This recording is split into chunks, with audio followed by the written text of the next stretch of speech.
Well, you want to know what's going on with property and car insurance here in the state of Florida and what the legislature is doing about it? Well, we passed a memorial this week that does no such thing. We're going to get into it this week on week 6 of the Powell Press. It's week 6 of the 2024 legislative session, and I am State Senator Bobby Powell Jr. representing Senate District 24 in Palm Beach County. Let's start with Saturday.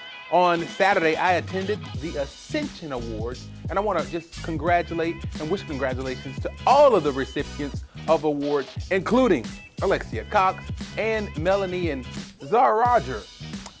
Well, the week of session, there were no scheduled committee meetings or floor sessions on Monday. The legislative activity actually began Tuesday with a meeting of the Senate Appropriations Committee on Criminal and Civil Justice. Senate Bill 1222, the so-called Porch Pirate Bill, was up for a vote, and once again, I was obliged to vote no. Now, while I do not support theft of anyone's property and believe that people should be punished if they steal, data shows that this bill, which decreases the threshold for a third-degree felony to $40, won't be a deterrent to crime as much as it will be a boost for the criminal justice system. Another bill that I voted against was Senate Bill 1690. We mentioned this legislation before in an early edition of the Powell Press. This bill would prohibit anyone younger than the age of 21 from working in anything classified as an adult establishment. The real question is, when does someone become an adult? And it also provides criminal penalties for anyone who's employing these individuals. Now, later on Tuesday, I had the opportunity to present my legislation, Senate Bill 776, temporary cash assistance eligibility, to the Appropriations Committee on Health and Human Services. Now, this bill revises the eligibility requirements for the emergency help and eliminates denied benefits based solely on a felony drug conviction if the individual was a victim of human trafficking. This, of course, was the second of 3 committee stops for this legislation, and the bill received a unanimous vote. Finally, the legislation that I sponsored, Senate Bill 1702, Treatment of Prison Inmates, was the subject of an interview with USA Today reporter Elena Barrera, who is also looking into the Florida prison system. Now, my bill would address a number of critical improvements needed within the state's prisons that have long been ignored, such as air conditioning to end warehousing of people in Florida's sweltering heat, and basic living conditions, such as enough time to consume a meal. On Wednesday, my legislation, Senate Bill 1064, Wills and Estates, successfully passed its final Senate committee stop. It next heads to the full Senate for a vote. Later on the floor on Wednesday, it was a return to the culture wars. Here we go again, thanks to an immigration memorial to Congress sponsored by Republican Senator Blaise Ingoglia. Now, there were a few things that stood out to me with this measure, including its inflammatory language that suggested all migrants seeking refuge in our country are criminals who are driving a surge in crime. Yet, just last year, the governor declared that our state's crime rate was at a 50-year low, directly opposite from what the memorial claimed. Now, equally troubling is that while state lawmakers are busying themselves with filing measures meant to divide, the issues that Floridians are struggling the most with remain unaddressed and unresolved.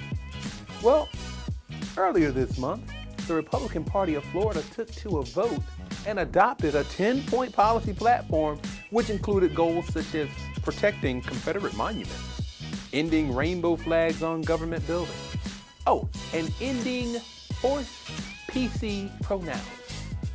But not one pocketbook issue such as bringing down outrageous property and car insurance rates or sky-high rents was among their issues. Not one. On Thursday was a bittersweet day for me here in the legislature. The Florida Senate held a farewell tribute in my honor, marking my final year serving the state of Florida as a senator. Now, of course, as part of this tribute, I was given the honor of presiding over the Senate as the final votes were taken on several pieces of important legislation. Now, of course, I have to admit that it felt pretty good to wield the power of the president's gavel for a change. I'm still wondering when my picture's gonna go on the wall. My wife, Whitney, Palm Beach County Commissioner Mac Bernard, Riviera Beach City Councilman Roderick McCoy, and members both past and present of my Senate staff joined me on the floor. People like Kirsty Miles and State Representative Devontae Edmonds. But my current staff, Malcolm Summons, Michelle DeMarco, and Diane Andre were also there. On the floor, we viewed a video that showcased highlights of my service here since first being elected to the Senate in 2016. I'm grateful to my fellow senators who shared their memories and many friendships that we forged over the years. It was truly a wonderful moment and a humbling opportunity.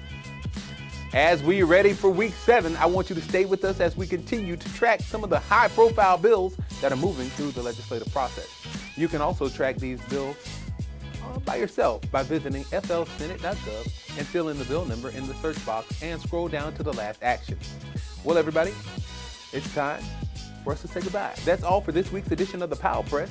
Thank you for watching. You can catch us on LinkedIn, Instagram, YouTube, Twitter, and all other forms of social media, including Facebook. I am State Senator Bobby Powell Jr. reminding you that a life of service is indeed a life that counts. And we'll see you right here next week on week 7 of the Powell Press for the 2024 legislative session.